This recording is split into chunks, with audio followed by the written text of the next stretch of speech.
Assalamualaikum warahmatullahi wabarakatuh. Halo teman-teman semua, apa kabar? Semoga sehat selalu dan tetap semangat untuk belajar.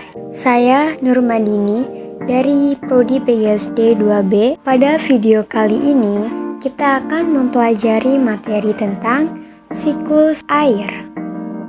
Tahukah teman-teman, di bumi ini sekitar 71% permukaan bumi ditutupi oleh perairan. Dan dari jumlah tersebut, sebanyak 97% terdiri dari air asin yang berada di lautan juga samudra. Sedangkan sisanya yaitu es yang berada di kutub utara dan sisanya terdapat di sungai-sungai juga danau. Air merupakan salah satu sumber daya alam yang sangat dibutuhkan oleh makhluk hidup di bumi. Tanpa adanya air, manusia, tumbuhan, hewan tidak akan bertahan hidup. Manfaat air bagi kehidupan yaitu minum, mandi, mencuci. Air juga digunakan sebagai alat transportasi, dan air juga merupakan habitat beberapa tumbuhan seperti eceng gondok, bunga teratai, juga habitat ikan dan teman-temannya. Lalu, apakah ketika air digunakan terus-menerus akan habis? Untuk mencari jawabannya, mari kita bahas tentang siklus air. Definisi dari siklus air atau juga disebut dengan hidrologi merupakan tahapan peristiwa yang terjadi pada air dari lapisan atmosfer hingga kembali lagi ke bumi. Dengan siklus tersebut melalui beberapa tahapan.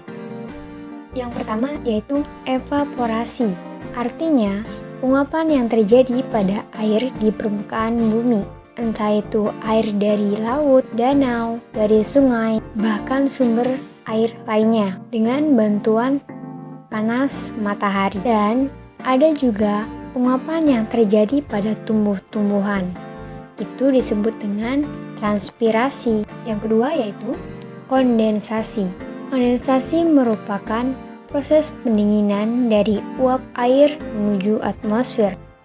Dalam kondensasi ini terjadinya perubahan wujud dari uap-uap air yang naik ke atmosfer. Itu akan berubah menjadi titik-titik air atau juga embun. Dari titik-titik air tersebut, maka akan berkumpul dari banyaknya titik-titik air dan akan membentuk awan. Setelah terjadi proses kondensasi, maka akan terjadi presipitasi. Presipitasi adalah proses turunnya hujan dari awan menuju ke permukaan bumi. Hujan di sini bisa berupa hujan es dan juga hujan salju. Hujan es atau salju ini terjadi ketika pada suatu daerah yang memiliki suhu derajat di bawah 0 derajat Celcius. Setelah terjadinya presipitasi atau proses turunnya hujan, maka akan terjadi infiltrasi, yaitu air hujan yang sudah sampai ke permukaan bumi yang kemudian meresap ke dalam celah-celah atau pori-pori tanah serta bebatuan, juga membentuk cadangan air dari dalam tanah atau mengalir menuju perairan sungai, danau, dan sampai ke laut kembali. Ketika air hujan masuk ke dalam pori-pori tanah atau mengalir ke permukaan air dan bahkan sampai ke laut, maka akan terjadilah kembali proses evaporasi, di mana terjadi penguapan kembali dan kemudian terjadi juga kondensasi, terjadi presipitasi atau turunnya hujan, lalu kemudian terinfiltrasi. Begitulah proses siklus air.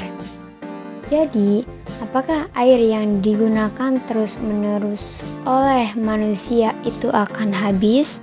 Jawabannya adalah tidak. Karena perputaran air yang secara terus-menerus dari bumi ke atmosfer, kemudian kembali lagi ke bumi, maka dari itu, meskipun air digunakan terus-menerus, namun keberadaannya tidak pernah habis karena terjadinya siklus air. Teman-teman semua, semoga bisa dimengerti dan semoga bermanfaat. Billahi taufiq wal hidayah. Wassalamualaikum warahmatullahi wabarakatuh.